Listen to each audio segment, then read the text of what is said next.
بسم اللہ الرحمن الرحیم۔ اسلامک اپڈیٹس کے معزز ناظرین السلام علیکم۔ حقیقی خوشی کیا ہے؟ ایک ٹیلی فونک انٹرویو میں ریڈیو اناؤنسر نے اپنے مہمان سے جو ایک ارب پتی شخص تھا پوچھا، زندگی میں سب سے زیادہ خوشی آپ کو کس چیز میں محسوس ہوئی؟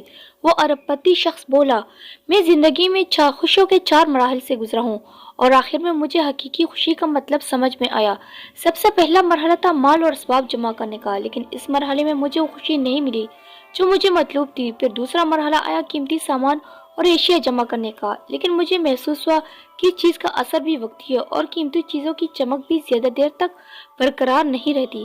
پھر تیسرا مرحلہ آیا بڑے بڑے پروجیکٹ حاصل کرنے کا، جیسے فٹ بال ٹیم خریدنا، کسی ٹورسٹ ریزارٹ وغیرہ کو خریدنا، لیکن یہاں بھی مجھے وہ خوشی نہیں ملی جس کا میں تصور کرتا تھا۔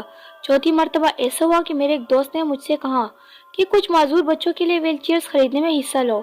دوست کی بات پر میں نے فوراً ویل چیئرز خرید کر دے دیے، لیکن دوست کا اصرار تھا کہ میں اس کے ساتھ جا کر اپنے ہاتھ سے ویل چیئرز ان بچوں کے حوالے کروں۔ میں تیار ہو گیا، اس کے ساتھ گیا۔ وہاں میں نے ان بچوں کو اپنے ہاتھوں سے وہ کرسیاں دیے۔ میں نے ان بچوں کے چہروں پر خوشی کی عجیب چمک دیکھی۔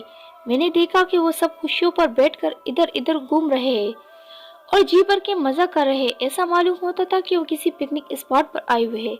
لیکن مجھے حقیقی خوشی کا احساس تب ہوا جب میں وہاں جانے لگا اور ان بچوں میں سے ایک نے میرے پاؤں پکڑ لیے۔ میں نے نرمی کے ساتھ اپنے پیر چھڑانے کی کوشش کی، لیکن وہ بچہ میرے چہرے کی طرف بغور دیکھتا ہوا میرے پیروں کو مضبوطی سے پکڑے رہا۔ میں نے جھک کر اس بچے سے پوچھا، کیا آپ کو کچھ اور چاہیے؟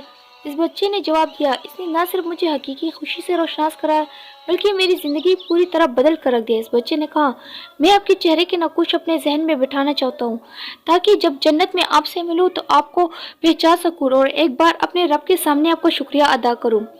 سبحان اللہ۔ اس طرح اسلامک ویڈیوز کے لیے ہمارے چینل کو سبسکرائب کرنا مت بھولیے اور ویڈیو کو زیادہ سے زیادہ شیئر بھی کیجیے۔ شکریہ، جزاک اللہ۔